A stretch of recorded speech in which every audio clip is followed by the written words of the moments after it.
Exodus 12:14 through 13:16.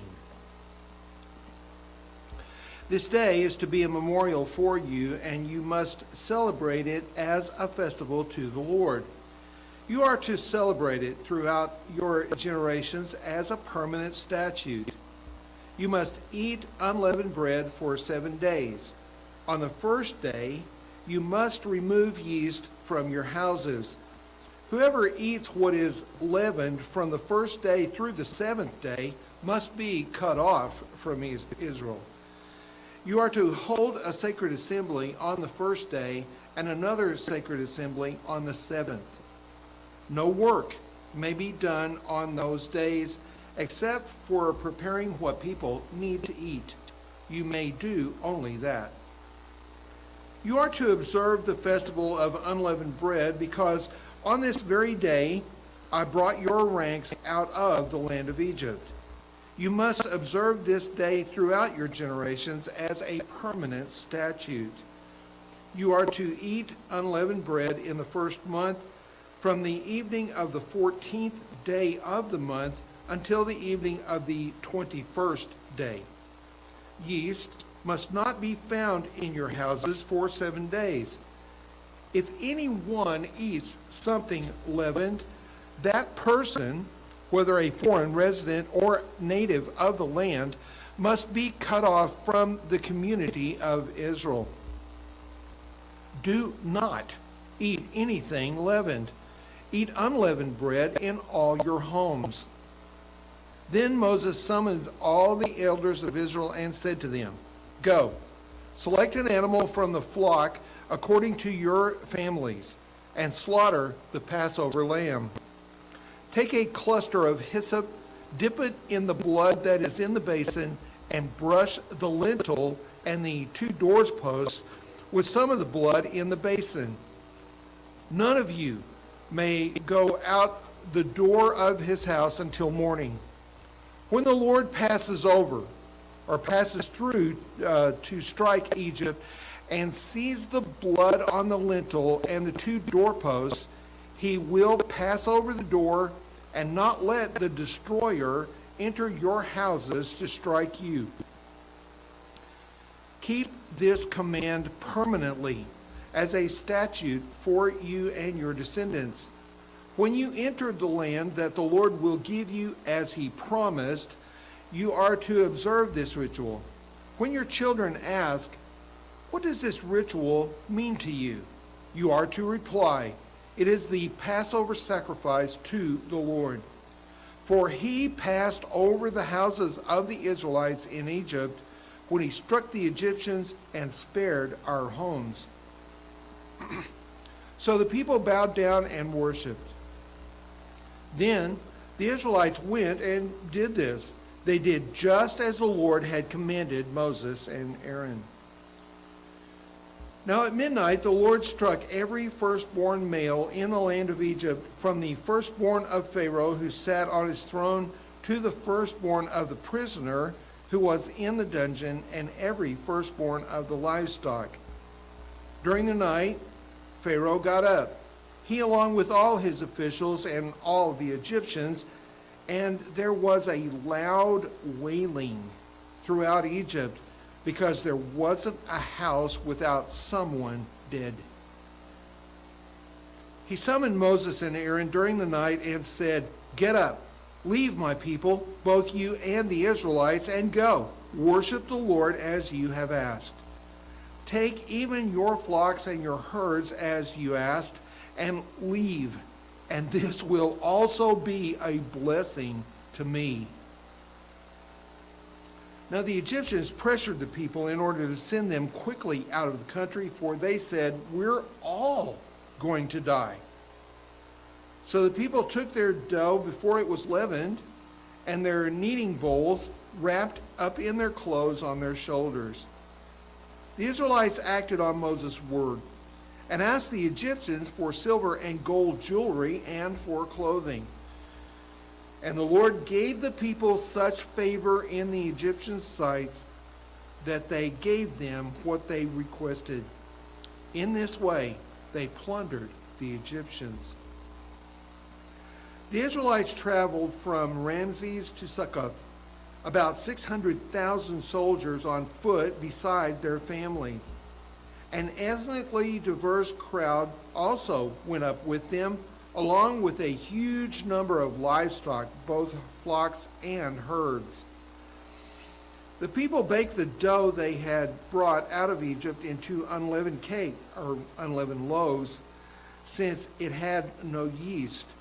For when they had been driven out of Egypt, they could not delay and had not prepared any provisions for themselves. The time that the Israelites lived in Egypt was 430 years. At the end of 430 years, on that same day, all the divisions of the Lord went out from the land of Egypt.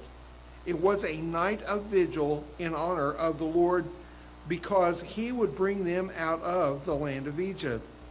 This same night is in honor of the Lord, a night vigil for all the Israelites throughout their generations. The Lord said to Moses and Aaron, this is the statute of the Passover. No foreigner may eat it. But any slave a man has purchased may eat it after you have circumcised him. A temporary resident or hired hand may not eat the Passover. It is to be eaten in one house. You may not take any of the meat outside the house, and you may not break any of its bones. The whole community of Israel must celebrate it. If a foreigner resides with you and wants to celebrate the Lord's Passover, every male in his household must be circumcised, and then he may participate. He will become like a native of the land, but no uncircumcised person may eat it. The same law will apply to both the native and the foreigner who resides among you. Then all the Israelites did this. They did just as the Lord had commanded Moses and Aaron. On that same day, the Lord brought the Israelites out of the land of Egypt according to their military divisions.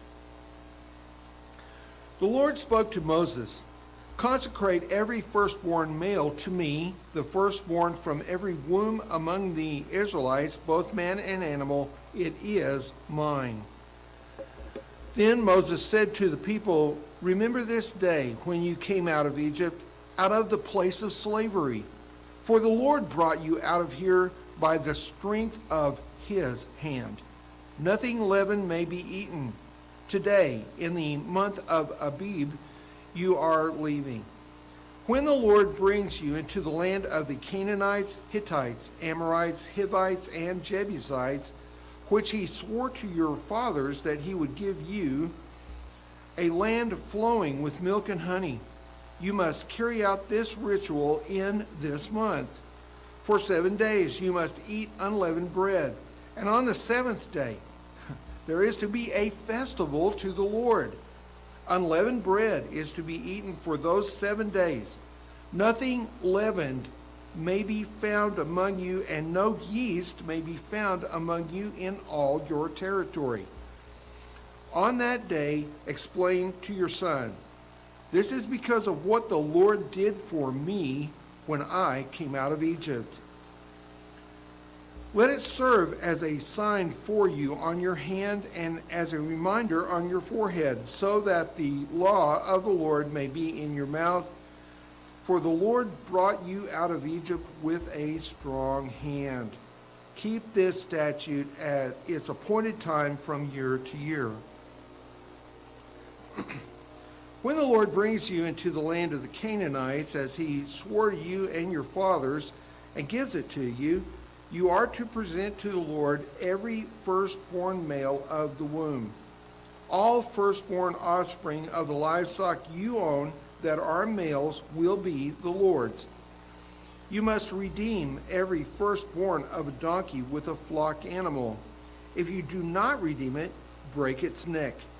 However, you must redeem every firstborn among your sons.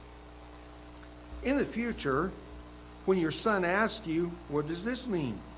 say to him, 'By the strength of his hand, the Lord brought us out of Egypt, out of the place of slavery. When Pharaoh stubbornly refused to let us go, the Lord killed every firstborn male in the land of Egypt, from the firstborn of man to the firstborn of livestock. That is why I sacrifice to the Lord all the firstborn of the womb that are males, but I redeem all the firstborn of my sons. So let it be a sign on your hand and a symbol on your forehead, for the Lord brought us out of Egypt by the strength of his hand.'"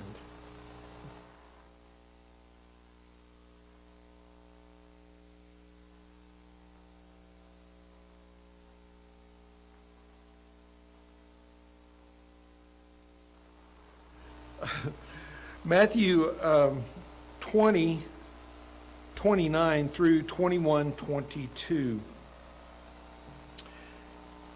As they were leaving Jericho, a large crowd followed him. There were two blind men sitting by the road.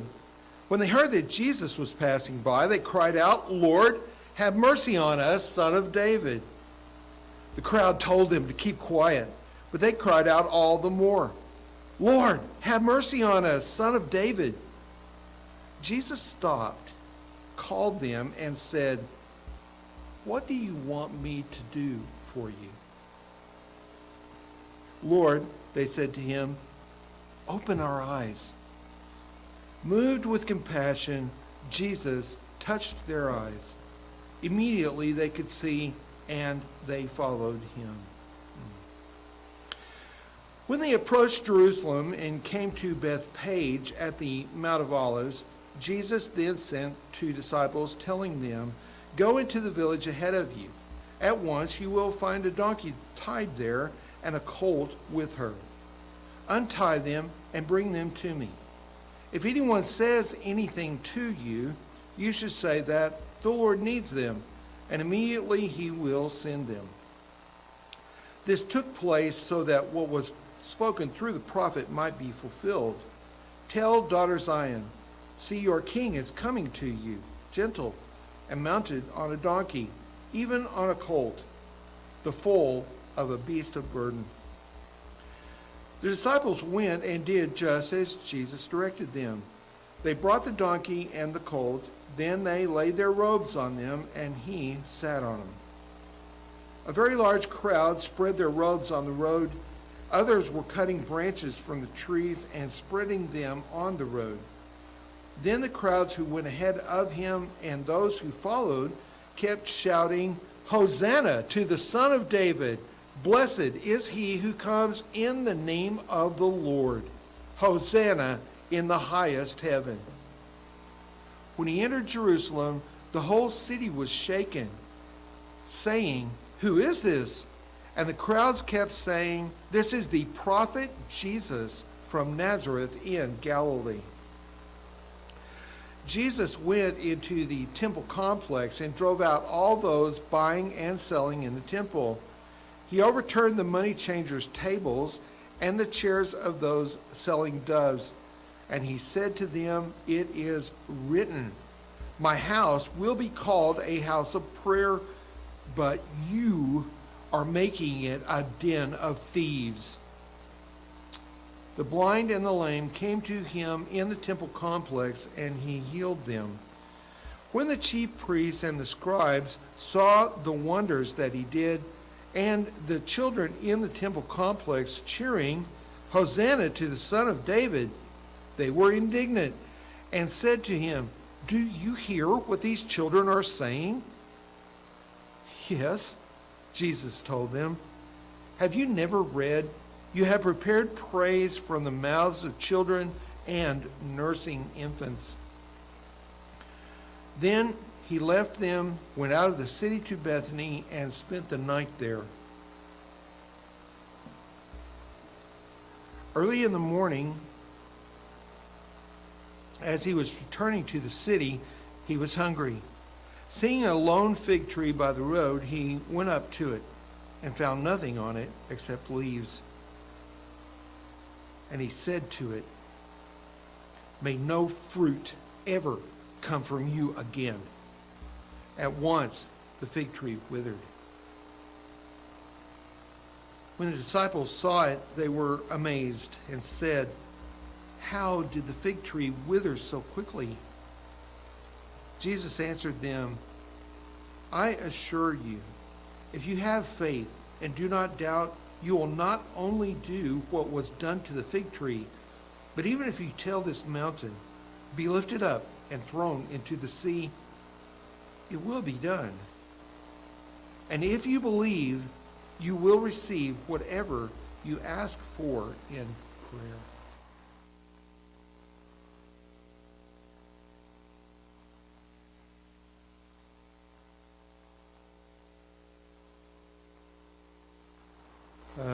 Psalm 25, 16 through 22. Turn to me and be gracious to me, for I am alone and afflicted. The distresses of my heart increase. Bring me out of my sufferings. Consider my affliction and trouble, and take away all my sins. Consider my enemies. They are numerous, and they hate me violently. Guard me and deliver me, or do not let me be put to shame, for I take refuge in you. May integrity and uprightness keep me, for I wait for you. God, redeem Israel from all its distresses.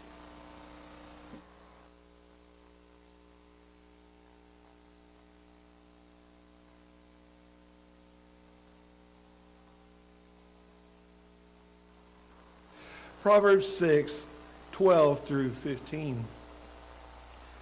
A worthless person, a wicked man, who goes around speaking dishonestly, who winks with his eyes, signals with his feet, and gestures with his fingers, who plots evil with perversity in his heart. He stirs up trouble constantly.